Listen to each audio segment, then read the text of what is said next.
when I saw Brittany's kind of profile and everything, I thought this is perfect. Like, if I was training or wanting to be a probation officer, I'd love to know how they do it over in the States. And I'm sure like the same for you guys, like you want to know like how do they do it in other countries? How do they do Yes, this is so interesting. I can't wait to get into this. Yeah, so I'm going to talk to like kind of bring you that the similarities and the differences.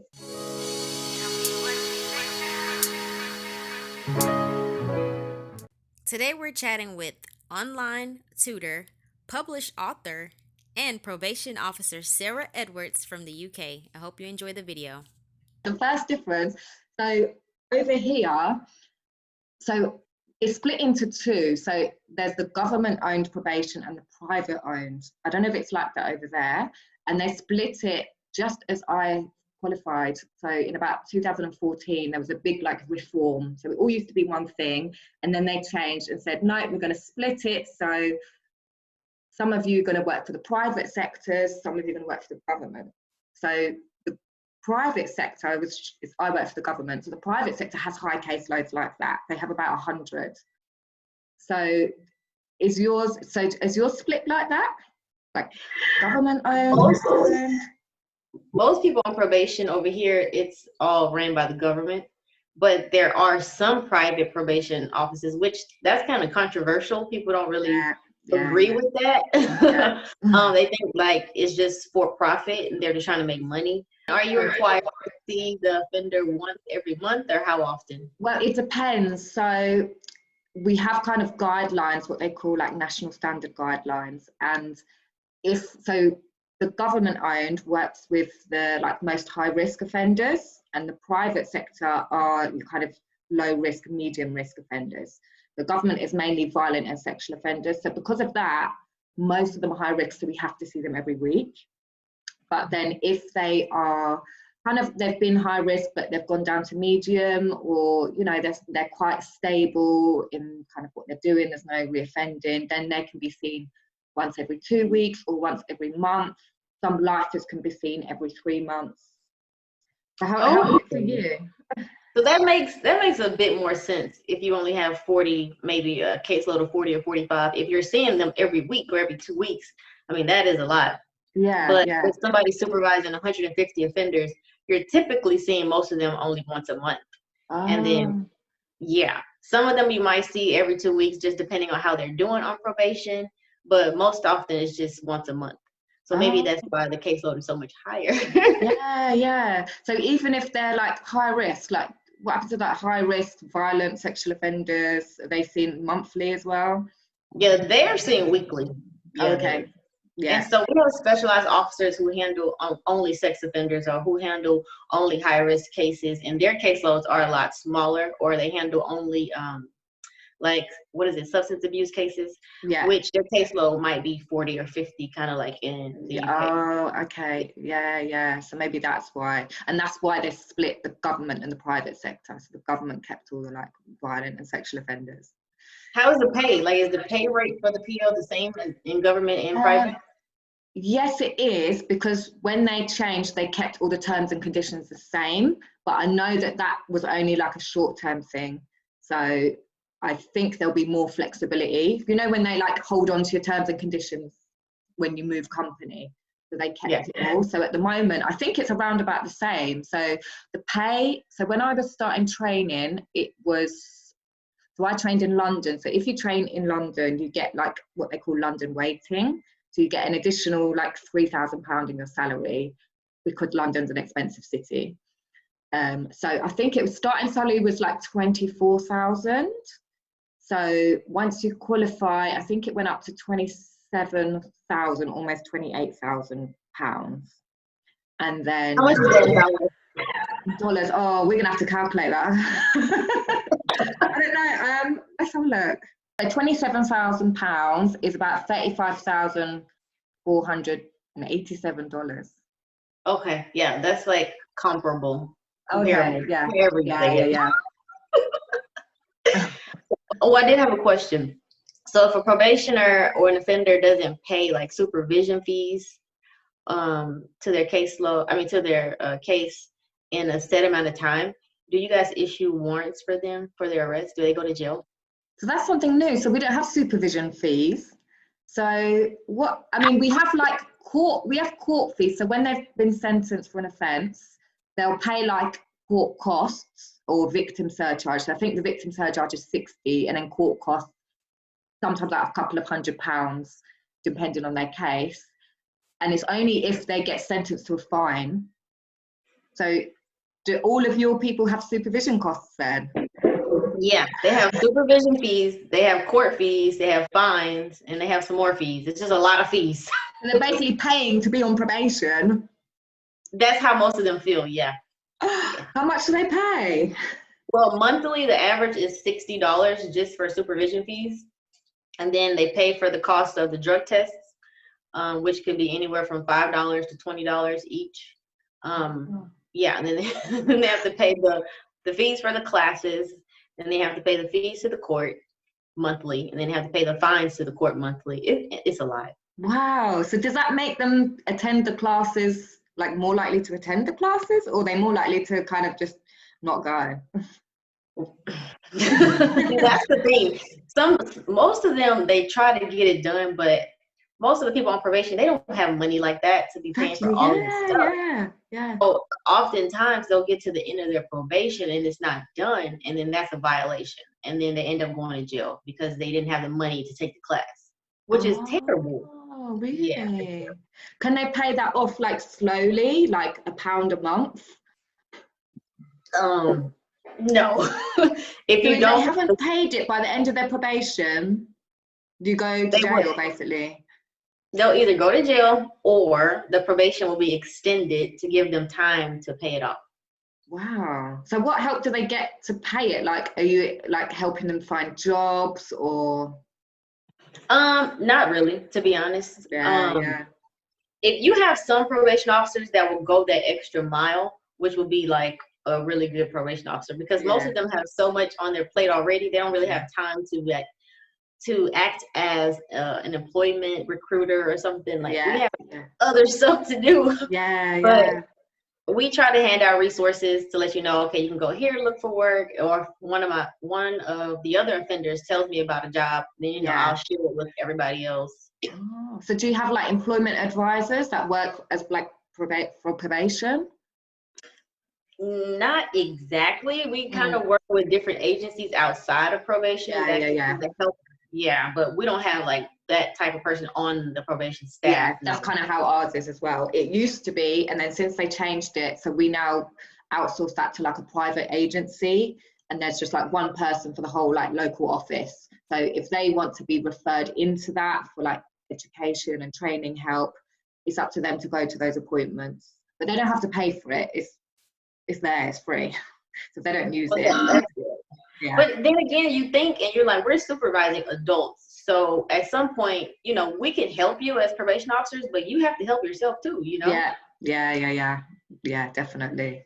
So the supervision fee, so that's something different that, we definitely don't have here. The drug tests, we have drug tests, but they don't pay for that.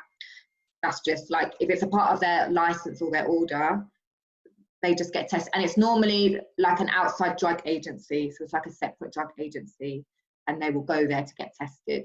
Some probation officers, we have like the testing kits, so we can do it ourselves, but most of them get it at that agency. Interesting. Yeah, and you're in Texas. I don't know if we mentioned that at the beginning. So you're in Texas state. So is it different like across the different states? Is there much variation, or is that pretty much standard? As far as the supervision fees, that's consistent. Yeah. So kind of like, it's almost inevitable that you're going to end up in jail by the end. It's funny. Okay, that's not funny, but I mean, that's how most people feel about probation. Like they really feel like, okay, this is set up for me to go back to jail because there's no way I can pay all of this stuff. Yeah, and how long do they get a set amount of time in jail? So when they say, okay, you're not gonna, if you don't pay your fees, is there just a set like, okay, you're just gonna get 4 weeks, or like how do they work it out? It's basically a violation of your probation. So whatever sentence the judge was gonna give you prior to letting you get on probation. So say for instance, they were going to give you 3 months in county jail. Yeah. But instead of giving you 3 months in county jail, they're going to give you 1 year on probation. Yeah. So you're going to go back to that 3 months that they were trying to give you anyway. Yeah. And that's for everyone. So what about, so like here we have, if you go to prison and you've got like 4 years for 4 years offence for like drug offences, you'll serve half. So you come out at like 2 years. So you serve 2 years in prison, 2 years on probation. Do you have that over there? Yes. But most often when people get out of prison, which is different from the jail, they'll go on parole. So that's a whole different whole different type of agency. So it's separated. Oh, okay. So we do all of it. So we have the parole people. So we see all of them basically. Like we're the one agency for that. So if someone comes out of prison, we will work with them whilst they're in prison, but from the outside. But they'll also have a prison probation officer. And then when they come out at that like halfway point, we have to prepare for all their release, put all the release plans in place, figure out where they're going to live, and kind of manage all that for them coming out, like put together their, like, we call it license conditions. So it's like their kind of rules for when they come out on like prison license. And then we also have parole cases for those that are like life sentences. So over here, life doesn't mean life, basically. So if you go to prison, so for example, most people that are life have committed murder. So they will serve a minimum sentence. So the judge will say, okay, you've committed murder, you've got to serve a minimum of 25 years. And at that point, they can apply, well, they have to be able to go in front of the parole board to evidence that they can be released. So it's then up to the parole board and probation and to decide if they can come out. So when they do come out, they would then be on a probation license for life. So they've got probation for life. That is intense. Yeah. So how does it work for for your? Who are on probation for life, are they typically people who, you know, go back into society and they're successful, or are they do they typically like recidivate and go back? It varies. I would say it's not so much recidivism, like, you know, the high turnaround of other offences. So like one person that I supervised last year, he did go back, but there was a lot of offence stuff that he was doing similar. So it was a murder of like a 17-year-old girl, but he was then seen to be like dating prostitutes, you know, similar behaviours that led to that. So what we call is recall. So he was recalled back to prison. So for him to get out, he'll have to go through the parole board. But generally, most people, once they've kind of committed a life sentence, they pretty much try to reintegrate as best as possible. So they're really keen to get themselves a job because they've had a lot of resources put into them at prison to prepare them. You know, they really try to get a job. They've got stable housing. So yeah, you don't really see as much recidivism there. Well, that's good. Yeah. But I don't want to mention, you said that the probation and parole is kind of together. That is the case in some states in the US, but just in Texas, we have it separate. Oh, okay. So when you're managing someone, do you manage anyone that's in prison? Or you only deal with them after they've come out? Well, for me, as a probation officer, we only dealt with people coming out of the county jail. Oh. Yeah. As a parole officer in the state of Texas, then you deal with people in prison and, you know, when they get out. Yeah. So that's probably, so probation officer in England is probably closer to the parole officer then in the States. Probably. Yeah. So what kind of like reports and stuff? Do you have to write any reports on the offenders? Well, yeah, the right report. We have what they call it, like a risk assessment. We have to do a risk assessment on each person. Okay. When they come in, they fill out themselves like a monthly report form, and all the information that we collect and everything that we talk about, then we have to type all of that stuff up. All saved in the system. So we don't, you know, it used to be that you had to write everything down, but now everything is in a computer. You just type everything up. Oh, yeah. But that's different, that they have to write it themselves. So do you like give them the forms and they fill out kind of how they're going to best use their time on probation? Yeah. Oh, that's better actually, because here we have to kind of have that kind of first couple of meetings with them, and you're supposed to kind of discuss it together, but it mainly ends up being the probation officer telling them what to do, even though it shouldn't be. Yeah. You're right. And then we have to write up a massive long assessment. Are your assessments really long, your risk assessments? Yeah. Yeah. So we have to cover things like their offence. We have to analyse why the offence happened, analyse their like risk level. So we have low, medium, high. Do you have the same? Or very high as well, but rarely that you're very high, yeah. And then, all about their background, so like their education, their accommodation, relationships, all of that. And then, like, what do they call it? The risk management plan. How are we going to manage their risk when they're out? So they're pretty, and so you have to do them on all your 100 or 157 offenders. Yes.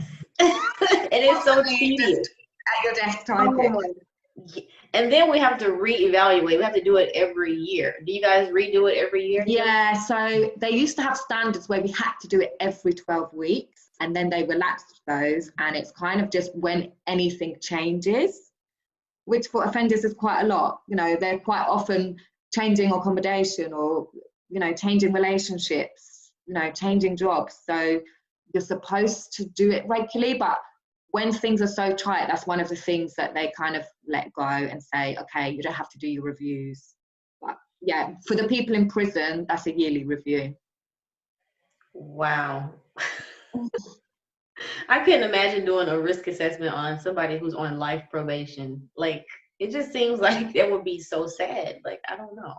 Yeah, I mean, for someone on life probation, I guess the most people that I've seen, so it's mainly men who have committed offences like a long, long time ago, like murdering their wife, girlfriend, or like a murder that happened in the street, like because of a fight, that kind of thing. So they seem to be really keen to they've had their life taken away, so they're really keen to really change. Whereas I think the people that have had like shorter sentences, it hasn't really got in their head yet that that could be your future.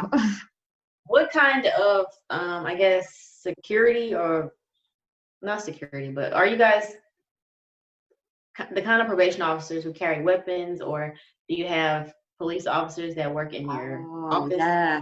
So one thing, when I got the job, people always say, oh, you're probation officer, does that mean, you're going to be working with dangerous people? You're not scared? You're not going to, you're going to have to carry weapons? Like, I think this the image that people think of working with offenders is you're putting yourself in danger. But it's actually the opposite. Like, I think because they know that they've kind of got to be there, and they kind of, majority tend to just behave. Like, you're in the interview room with them, and we have like a panic button, but I don't think I've ever had to press the panic button. I think people just, you kind of build a relationship with them most, where you kind of come to an understanding, like, you have to be here, I have to kind of do my job, I'm going to make the most out of it. So you don't really get kind of feel like you're in a dangerous situation majority of the time. But in England, we don't have weapons, so we don't, it's only even our general police officers don't have weapons. It's only what do they call it? Like some kind of special unit that has weapons and guns. But obviously we're not a country that has guns. If people have guns, they're going to be illegal. It's not like the law. Oh, okay. That makes sense. So in Texas, guns are legal in Texas? Oh, yes. That's a massive difference. So how is that for you then, in terms of security? Are you expected to have weapons? For probation officers in the department where I worked, we were not allowed to have weapons. But there are some probation officers in different areas, they carry weapons. So when they go visit offenders at their homes, they have their guns on them. They have the power to arrest the offenders and all of that. Oh my God, loaded gun. Oh yeah. See, over here, I've never even seen a gun, never even held a gun. Do you get trained, or is it kind of just in the culture that everyone knows how to use a gun? Oh, no. As a PO or as a parole officer, you go through training, and you repeatedly, every quarter you go through training just to make sure that, gun safety and Make sure when you're going out in the field, everybody's safe and taking care of each other. Yeah. So you personally, do you carry, so your role, you carry weapons then? Yeah. Do you have to like keep it at work? Do you have to like, have you got a locker? You just lock it up at work or? Oh, well, this is the thing. At my office, there's a law that you can't bring a weapon inside. So only law enforcement officials could bring their weapons inside. Yeah. So just like me personally having my own gun, I couldn't take it to work. But yeah. So you can't take it to work. But are there like guns at work and you like take, all I can imagine is you get to work and you take out your gun out your locker and then that's like your gun for the day. No, not in my office. There was no guns allowed in there, period. You couldn't bring a gun in there. Nobody could bring a gun in there, but but for some people some parole officers and probation officers who do carry, they bring their guns home. They take their gun home. They take their gun to work, and that's just what it is. They just have it on their side the whole time. They just have it all the time. Yeah, just like a police officer. Well, you don't know. This is kind of, I guess, is weird. Yeah, it's weird. It's like it's kind of like we obviously see it in the movies and stuff, or like when you go to the airport, like everyone gets excited because they're like carrying a gun. Yeah, it's like normal. It's normal here. Yeah, everybody has a gun. So the offenders are not allowed weapons in your office. So do you have like a metal detector? Or do you have to check them, or is it kind of just? Yes, we have metal detectors in the building. So every offender that comes in, you have to go through the metal detector. You can't bring knives, you can't bring guns, you can't bring any type of weapon. Yeah. So do you have like a security guard at each like thing as well then? So the security guards, oh no, so it's just they walk through. Oh. That's it. If they beep, then they have to turn back around. Oh, so nothing happens if they beep, like they don't get warning or like any kind of, no, just turn around, that's it. Yeah, turn around, leave. Or we have like a wand, so we can wand them and see like what's going off. And if we wand them and we see like, oh, okay, you have a knife in your pocket, you need to go put that in your vehicle and come back. Yeah. But offender, they're not supposed to have guns. Like people who are on felony probation or parole, they have those rights taken away, so they're not even legally allowed to have a weapon at that point. Yeah. Is it a violation, so to speak, for them to like drink alcohol while on probation there? So if it's on your license, I said like your set of rules when you come out. So if you attend probation under the influence, yes, it's a violation. But if you're just drinking and like we know that they're drinking and we know about it, it's not a violation. We would then try and help them, refer you to the alcohol agency because drinking is a problem for you. So it's only if it's specifically in their rules. So if we know they've definitely got like a drink problem and they're drinking, then yes, it would be a violation. And also like we have probation hostels, they call them approved premises. So for the high risk people, when they come out of prison and we feel they need extra monitoring, if we still think they're high risk, they go into like a probation house. I think there's only about 6 to 8 people. So if they're caught drinking there, that is a violation because no matter what your rules are, you can't drink on that premises. Do you have similar things? So like for you guys, is it a violation then if probationers are drinking? Yeah.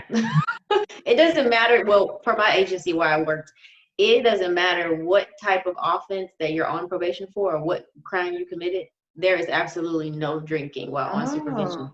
And then we have what you guys call, what you said, the hostel, probation hostel? Yeah, probation hostel, yeah. We have, we call it the halfway house. So when the offender gets out of prison, they may go to the halfway house and, get that extra monitoring. Yeah. Go to a parole officer after the halfway house. Yeah, similar thing, yeah. But a lot of people get arrested and get sent back to jail for drinking while on probation, like so many people. It's crazy. How do you guys know if they've been drinking? The drug tests. We test for drugs and alcohol. Oh, in every appointment? Some people get tested at every appointment. Some people get tested just randomly throughout the month. So the offender doesn't know when they're going to be tested. So sometimes, they might pop up. Yeah. Oh, no, see, for us, it's only if it's like if we really think like it's linked to their offence and they're offending. Otherwise, we would try to help them. So give them help to like stop drinking, because I think from our point of view, we kind of think we'd rather know about it and help you, because if you're drinking and then just get sent back to jail, that's not really stopping your drinking. It's just we try to help them. Like, don't take it the wrong way. We do try to help them first. Yeah. But if it's something that like keeps happening, repetitive, yeah. Like if we send you to a treatment facility, or we try to get you help and you don't go, or you go and you complete treatment and then you're still drinking, like that's no. That's when it's a problem. Same here. Like if it's like continued. But I think it's kind of funny that you guys allow them to drink alcohol. Yeah, I mean, there's nowhere in the rules. As long as you're not coming into the office drunk, then it's not like we're encouraging drinking, but it's kind of like, we know you're doing it, but like, why don't we help you and like do a drink diary to try to like reduce and those kind of things. Because I feel like if you're an adult and like you're on probation for, I don't know, theft, and it's like your first time or something, and you know, you might want to have a glass of wine with dinner or something, like I don't think that's a problem. I just, you know what I'm saying? Yeah. Maybe, I don't know, that's interesting. Maybe it's the culture here, like we have a lot of pubs and a lot of pubs. Like, even like next door to the probation office there will be a pub. So yeah, maybe it's the culture. Yeah, because I love London for that, the pub. Yeah. Thanks everyone for watching. You can follow Brittany, so do you want to give out all your social media stuff? Yes, on YouTube it's at Your Favorite PO, on Instagram it's at Your Favorite PO, and on TikTok it's at Your Fave PO. Yeah, and if you're watching Brittany's channel, my stuff, so I am a tutor in psychology and criminology. So if you are interested in getting into the profession and you need some help, or you're interested in coming over to the UK, then so my website is edwardstutoring.co.uk, Edwards Tutoring on Instagram, and Edwards Tutoring on Facebook. I'm also on LinkedIn as well, Sarah Edwards. And I wrote a book as well. If you're on Brittany's channel and you don't know, I've written a bit about my experiences from everything we do with probation, but applying this to kind of everyday life. It's especially good for mums or for women, or just anyone who kind of wants to change their life. So you can get it on Amazon. I cannot wait to read it. I can't wait. Thanks everyone for watching, and I'm sure we'll be in touch soon with more videos. Thank you guys. Bye.